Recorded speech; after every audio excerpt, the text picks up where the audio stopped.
Hello, friends. It is Wednesday, and while I do not have a guest on today's show because I was traveling all day and helping out the family to welcome Mom back home, I do have your headlines and clips, and that is coming up. Thank you very much for joining me here today. I am very happy to have you. I am in Syracuse, back in my childhood bedroom, happy to be in this beautiful home of my parents just outside Syracuse, New York, because today is the big day that we've been anticipating and waiting for a long time. Mom comes home from the hospital after just short of a month-long stay, and boy, has she had a great time.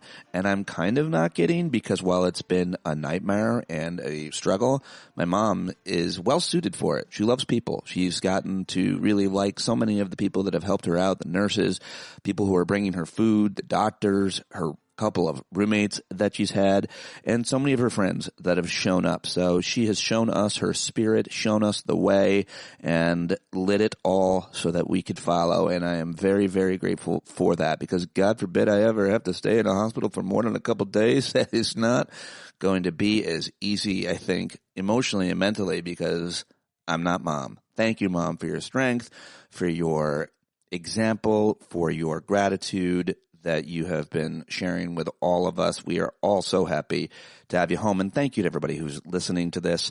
All of you have your struggles, your adversities, your losses, your tragedies, your suffering. And I like to think that this community comes together when we can, how we can. And it's just a lot better to do it with others than not alone. And I certainly haven't felt alone for a very long time, because I am part of this community. I hope to see you at tomorrow night's hangout. I'll try to get a cameo for Mom while we are here. And now let's get to why you came. It's the headlines and the clips. I've got a great clip show for you. I don't have a guest.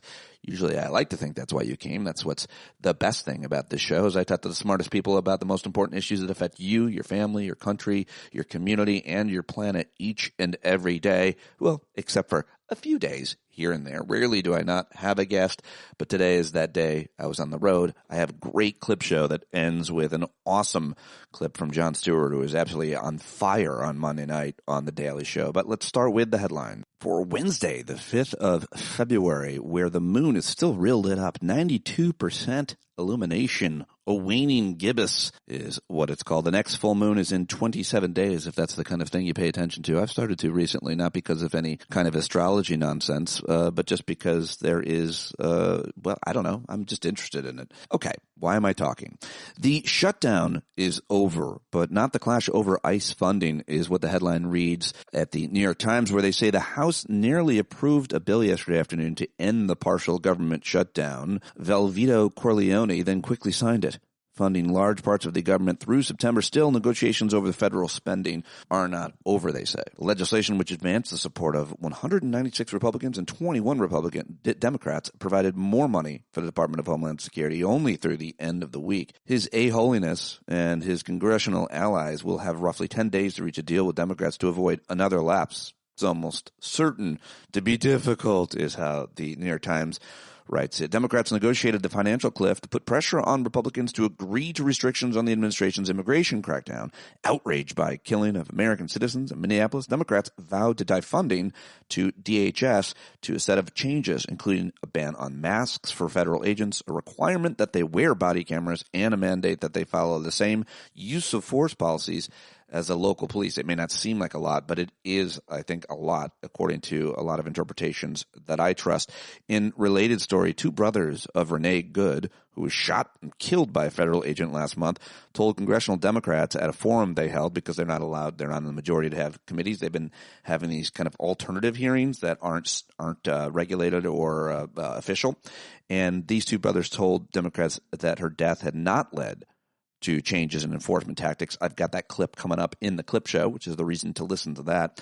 Polls are showing that a vast majority of Republicans support the immigration tactics used by the notorious PIG. So no surprise there that a vast majority of Republicans are bad in their intentions and pretty racist, I think it's fair to say, unfortunately. Well, let's head across the globe to the Arabian Sea, where a U.S. Navy fighter shot down an Iranian drone after the drone aggressively approached an American aircraft in the Arabian Sea. The U.S. military is reporting, I wonder what that naval pilot, What's he like? That must be a pretty cool thing to shoot something down. A Navy jet, just like Top Gun. Oh, sorry. Hours later, in a separate incident, 2 Iranian boats and an Iranian drone harassed a U.S. merchant vessel before a U.S. destroyer provided them an escort. I think we'll take it from here, guys. Why don't you back off? The U.S. military has built up a military presence near Iran, and the leader of the Third Reich, that's our president, has demanded a deal over Iran's nuclear and military programs. Their president said he supported equitable negotiations with the U.S. before talks that are expected to take place this Friday. So we'll see if there's any talks, but that would be notable, to say the least.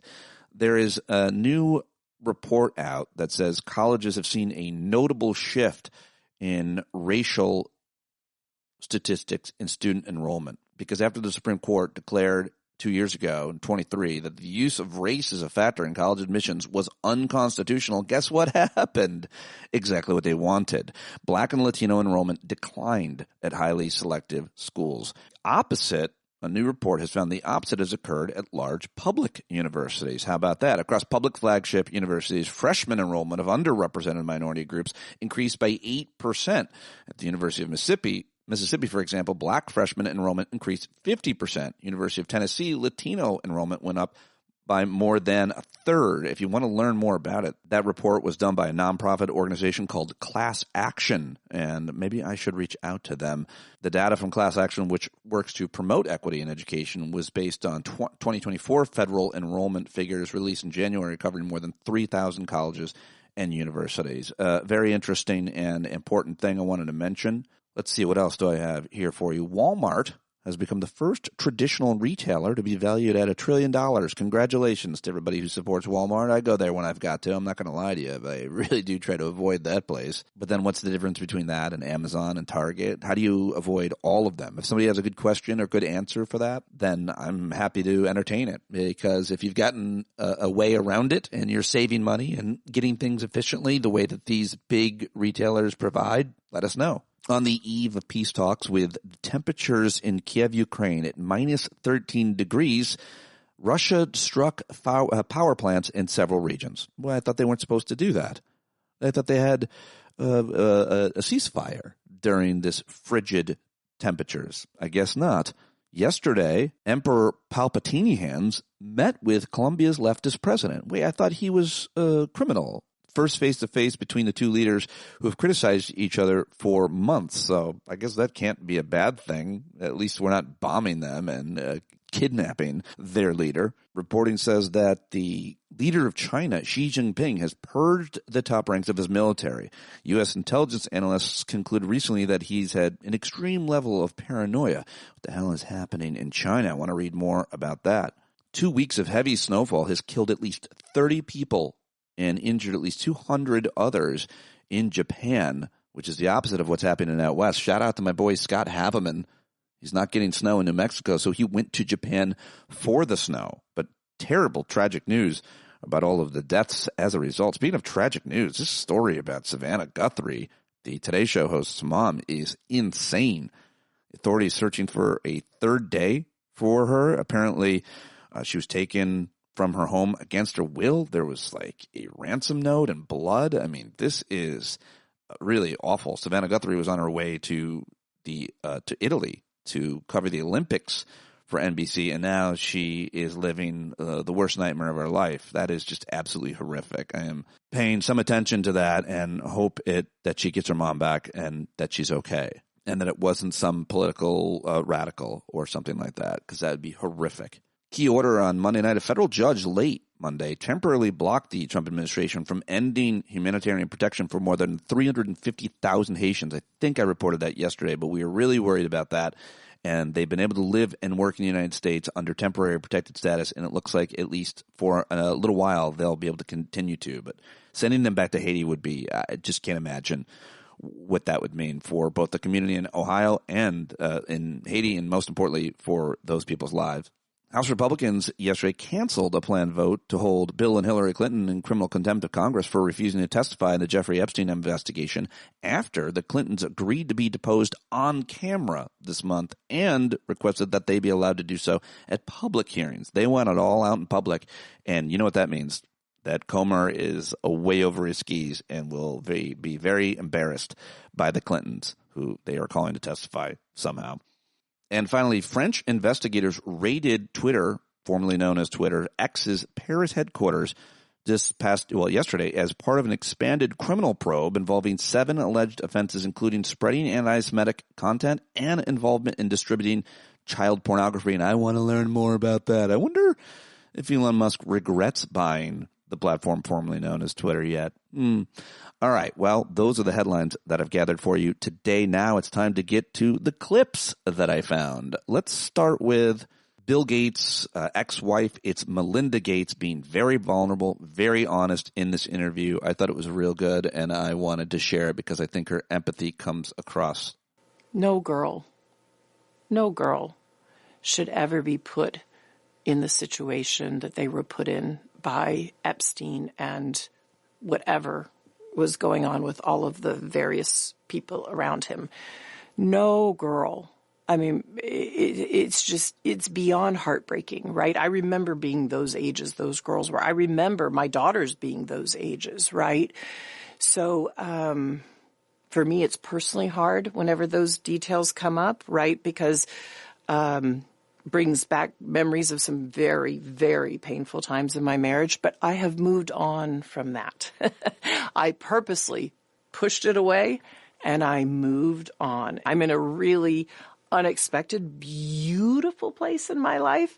So whatever questions remain there of what I can't even begin to know all of it, those questions are for those people and for even my ex-husband. They need to answer to those things, not me. Well, and I am so happy to be away from all the muck. I wonder what your dominant emotion is when you read these news articles. Just unbelievable sadness. Unbelievable sadness, right? And again, I'm able to take my own sadness and look at those young girls and say, my God, how did that happen to those girls, right? And so for me, it's just sadness for, I left my marriage. I had to leave my marriage. I wanted to leave my marriage. I had to leave I felt I needed to eventually leave the foundation. So it's just sad. And it's kind of like, at least for me, I've been able to move on in life. And I hope there's some justice for those now women, right? We see them standing up in front of microphones in D.C. What they went through is just unimaginable. And what I went through being married to Bill Gates was pretty unimaginable too. And the best thing I ever did was divorcing Bill Gates and getting all the money and doing good things with it. Mentioned in the headlines that House Democrats had a forum, not a hearing, but a forum yesterday, and they invited the brothers of Renee Good to come and speak at that, not testify. But I thought the comments that they make here, first of all, it's great that the Democrats are doing this, and it mocks the hearings that Republicans aren't having. And I'm sure Republicans will do something similar when they're in the minority, but not as well. Nonetheless, it won't matter because they don't have to be as effective. Regardless, here is the commentary from Renee Good's brother.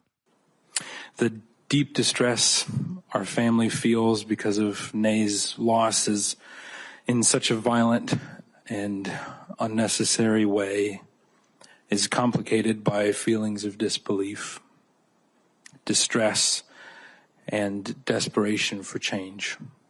In the last few weeks, our family took some consolation, thinking that perhaps Nay's death would bring about change in our country. And it has not. The completely surreal scenes taking place on the streets of Minneapolis are beyond explanation. This is not just a bad day or a rough week or isolated incidents. These encounters with federal agents are changing the community and changing many lives, including ours, forever. And I still don't know how to explain to my 4-year-old what these agents are doing when we pass by. Absolutely heartbreaking, humanizing, important so great to hear from them, and I'm so glad Democrats gave them that platform, and shows like mine across the country are sharing that with you if you hadn't seen it already somewhere else. Important work, as tragic as it is. All right, let's head over to my favorite congressperson. It's Alexandria Ocasio-Cortez. She was on Guess Who's show, Don Lemon's show, saying that he is leading by example and spelling out what the strategy is here for the regime. Good stuff. They know that they can't go after all of us. They know that they can't go after everyone with a cell phone. They know that they can't go after every single journalist who's trying to cover these stories. And so what they want to do is that they want to make an example out of one person that's highly visible or has a position of leadership like you or like Georgia Ford, in order to get people who are trying to do similar things to self-censor, to self-silence, to be afraid that, well, if it happened to him, then it could happen to me, so I'm not going to do it. Because they know that we outnumber them and they know that they can't go after all of us. So I think I just want to say how important it is, the example that you're setting by not backing down.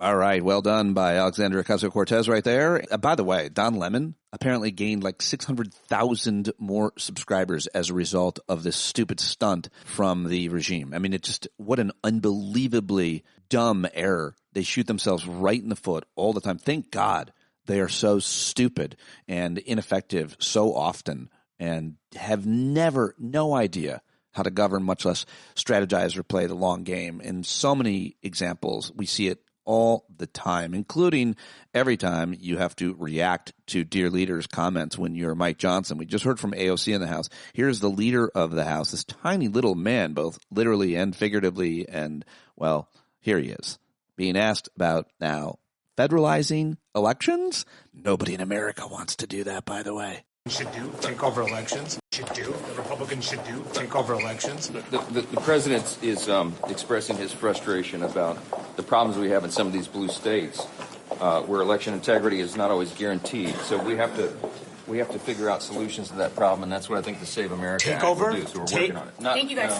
No. Bye, guys. So Republicans want the last, I don't know, there's going to be a lot more efforts to try to seal the election, but one of the efforts is to nationalize, federalize the elections. That's what our stupid president said yesterday, and even Mike Johnson's like, no, we're not. I don't think we're going to do that. So he's got to answer for so much shit. It's great and also awful. And speaking of awful, here's Dr. Oz saying that if only we worked more time in our lives. Americans just need to work more than we already work. You know, he's a real likable asshole. If we could get the average American, because they feel healthy, they're vital, they're strong, they have agency over their future, to start working a year earlier, right out of high school, or work a year later, not retire, or work better during their lifetime because they're healthy, it would generate about $3 trillion. $3 trillion to the U.S. economy. That would more than remove the debt. It would provide us unbelievable strength because the taxes on that $3 trillion would allow us to keep Medicare Part A solvent, to make a trust fund. It would allow us to make Social Security healthier, tremendous downstream benefits. But to do that, you actually have to invest in making sure people want to work the extra year. Yeah, I mean, you got to make investments in making people want to work longer, more in their life. It's so stupid. That guy's really got his finger on the pulse. In other healthcare news, the NIH director, who is a guy named Jay Bhattacharya, he's the director of the National Institutes of Health under RFK and Trump. I guess he's somewhat respectable. I don't know. Well, yesterday they had a Senate hearing, and Senator Bernie Sanders got his hands on him and did not let him get away with dismissing just one vaccine as a potential cause for autism, because there is no connection between autism and vaccines. And Bernie Sanders wanted to make sure he got that on the record. And guess what? He did, I think. That we have to address the deep distrust that has developed over the last several years by the public regarding. I'm sorry to interrupt you. I don't have a lot of time. You're right. There is deep mistrust. Do you think that deep mistrust now has something to do when you have an organization like the American Medical Association telling us that vaccines do not cause autism, but you have a secretary of HHS who says the very opposite. Do you think that causes concern and mistrust among parents? You know, Senator, in 2024, there was a study published in the Journal of the American Medical Association that said that only about 40% of patients still trust their doctors. As someone who went to medical school myself, it's absolutely shocking. And that's before Secretary Kennedy took office. We have to address this mistrust, but it has to be a bipartisan effort. Let me ask you a simple question. Tell the American people, I appreciate your thoughts on measles. Do vaccines cause autism? Tell that to the American people. Yes? No? I do not believe that the measles vaccine causes autism. No, I didn't ask measles. Do vaccines cause autism? I have not seen a study that suggests any single vaccine causes autism. Okay, thank you. I've not seen any studies that vaccines cause autism. He's going to get reprimanded, isn't he? He's going to be in trouble when he gets back to work. I hope not. All right, I wanted to share that with you. Also want to share this clip from Senator Mark Warner, who's on the Senate Intelligence Committee. He was on MS Now with Katie Tur talking about what happened in Georgia and election security and all of the made-up controversies that we're having to deal with around that. Is she, through this, alleging that there was foreign interference in Georgia in 2020, and that's why Donald Trump lost? Could they have gotten a warrant regarding foreign interference into Georgia's election from 2020? Well, remember, the Director of National Security has no domestic law enforcement responsibilities. The whole notion of the national security laws that were put in place after the Watergate break-in was to keep foreign and our spy agencies looking foreign, not at our country. If she alleges now, after the fact, and there's been some wacky theories on the internet of Italian spy satellites breaking into voting rolls that have been totally debunked, but if she says there's some claim of foreign interference, if she has not reported that to the oversight committees, the intelligence committees, she has violated her responsibility as Director of National Intelligence. I think this is a scam. I think this is a person who's trying desperately to get back in the good graces of Donald Trump with his obsession.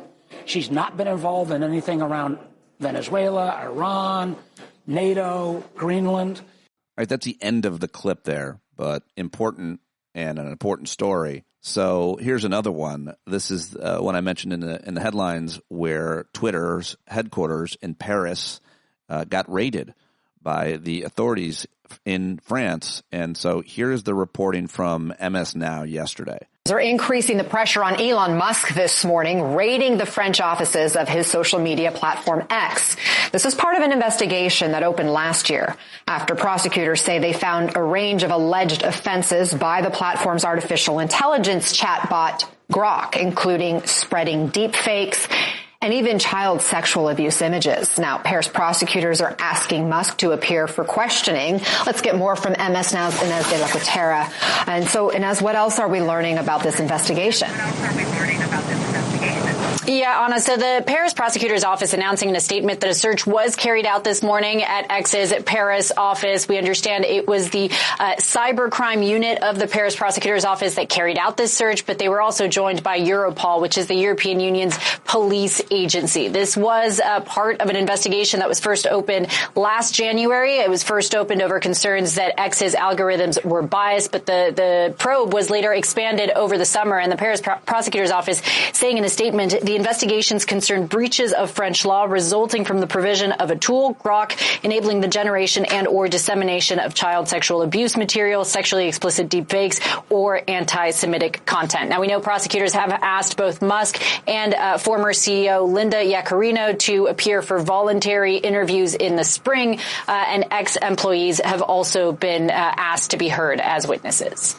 So the U.S. has very few restrictions on online speech, but what are the penalties in Europe? Yeah, so the European Union has really been trying to crack down, I think, on big tech, specifically big American tech. So we know that in December, for example, Brussels hit X with a $140 billion fine for failing to comply with transparency laws. So, for example, issues and concerns regarding the blue check marks on X. And I think just broadly, the EU and France specifically have been trying to lessen their dependence on American tech. All right, there you have it. There is the reporting, the difference in regulation over there versus over here. I was just talking to somebody who said the difference in trying to get tickets for big performers like Harry Styles is also a lot easier. They're regulated. Ticket sales over there are regulated way more than they are here. And very interesting. It's just so much better to live in Europe for so many reasons, I think it's fair to say. And that's why my ex-wife and daughters are probably going to end up being there.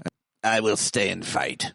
Okay, and now let's get to some jokes. Let's head over to Jimmy Kimmel Live last night. These Epstein files are a big deal, obviously, and a big story, a story that Donald Trump would prefer just goes away, but it won't just go away.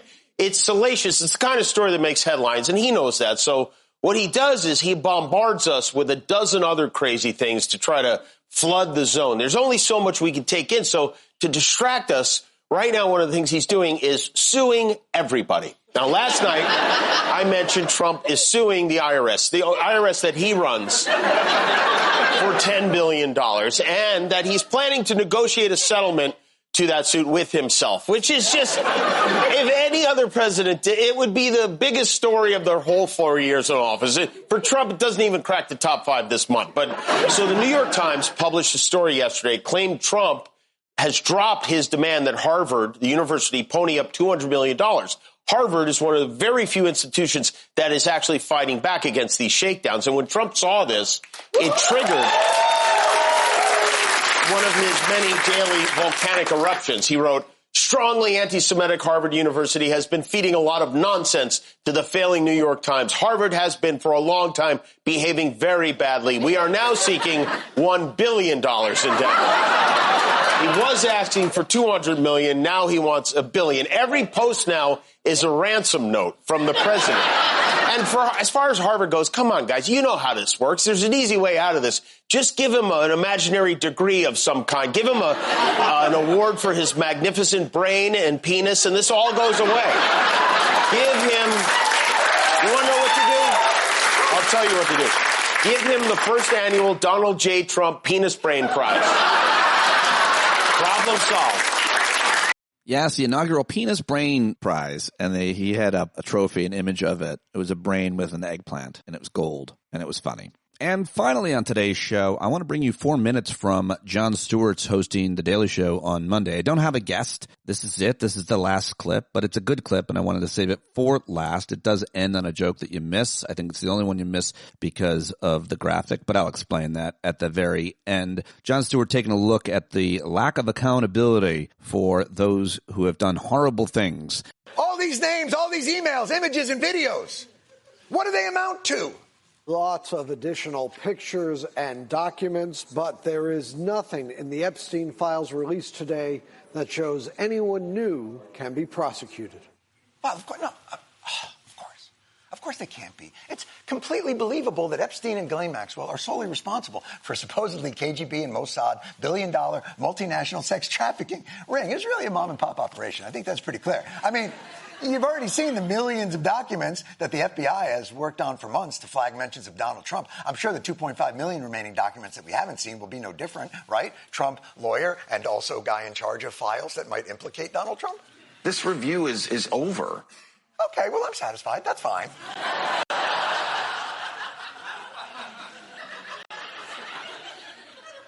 No further questions?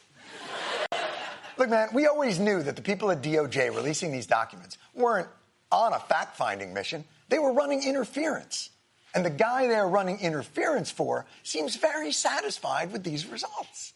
I didn't see it myself, but I was told by some very important people that not only does it absolve me, it's the opposite of what people were hoping, the radical left. I'm totally innocent. I mean, look at me. Do I look like the kind of a guy who would fly around on a billionaire sex plane?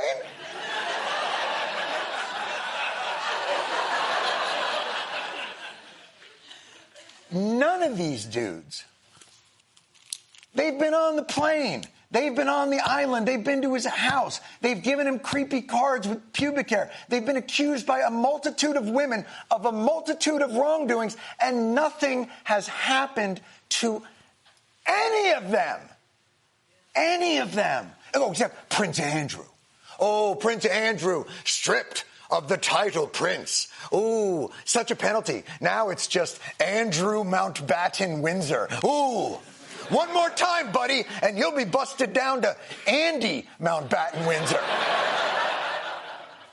You know, I got to be honest. I'm just not sure anybody is going to be held accountable for any of this. I have nothing to do with Jeffrey Epstein. And in fact, if you look at the DOJ, they announced, they released 3 million pages. It's like this is all they're supposed to be doing. And frankly, the DOJ, I think, should just say, we have other things to do. And boy, does the DOJ have other things to do. You know, looking into this decades-long sex trafficking network for the rich and powerful is stopping the DOJ from getting the people who really deserve to be punished. If you are here illegally, you gotta go. Why? Because you're breaking the law. No one is above the law. This creates a two-tiered system. There's no accountability. There's no enforcement. It breeds fraud and crime and all of the other problems that come. I want sanctuary city policy to end.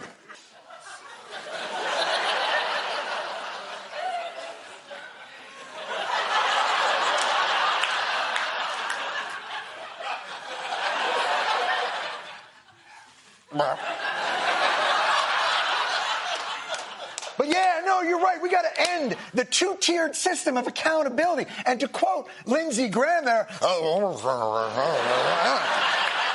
sanctuary city policies have to end.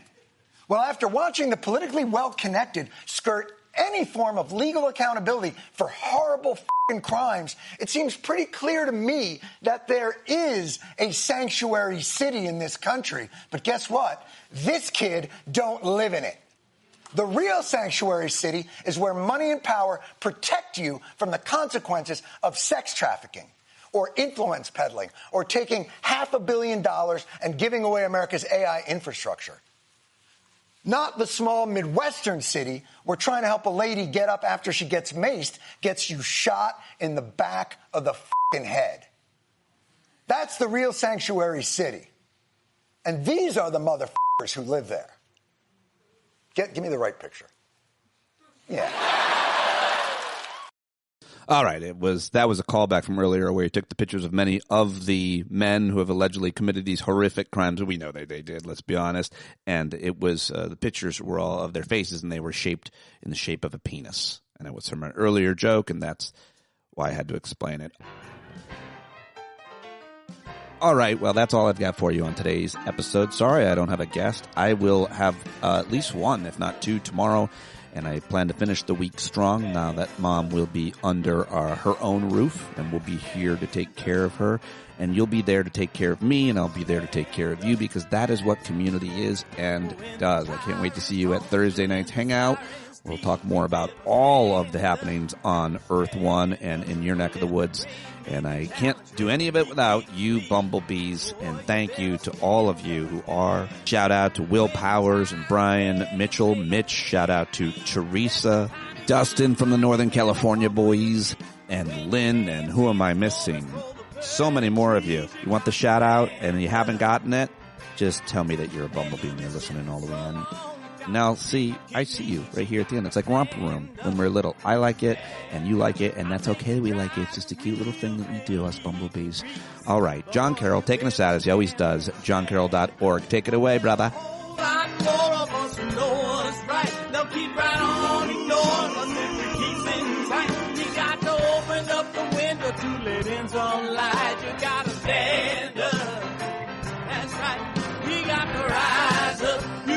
Stand up, you gotta stare the devil straight in the eye. We got to let him know it's his turn to go. See it clear and all you hear is a lie.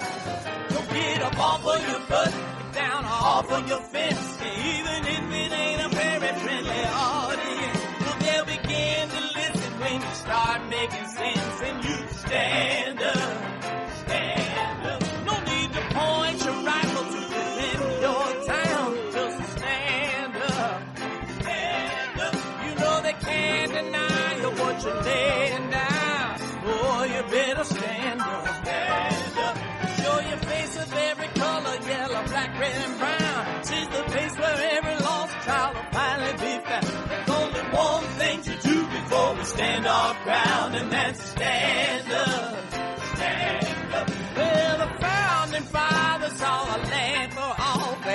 stand up. They had to stand up. They had a keen imagination for a crystal ball, drawing all the plans of stand up. But all they had to go on was the time they were in, with other causes for loss, and since they weren't even sin, they knew that change was gonna come before the change could begin. They had to stand up. All right, they had to stand up. We got to stand up. We got to look the devil square in the eye. We gotta let him know it's his time to go, and make it clear when all we hear is a lie. Why you lying awake wondering where the money all went? It'll be the cost of freedom that'll go unspent. You can see him flee the scene of that experiment if you stand up. All right, we got to speak up, we got to reach up and raise your voice in every way you know how. Don't be toes up, you got to show up. Ain't no better time to do it but now. No need to pledge allegiance to no wanton tribe. Rise up, show obedience to the voice inside, and listen well and it'll tell you not to run and hide. It says stand up.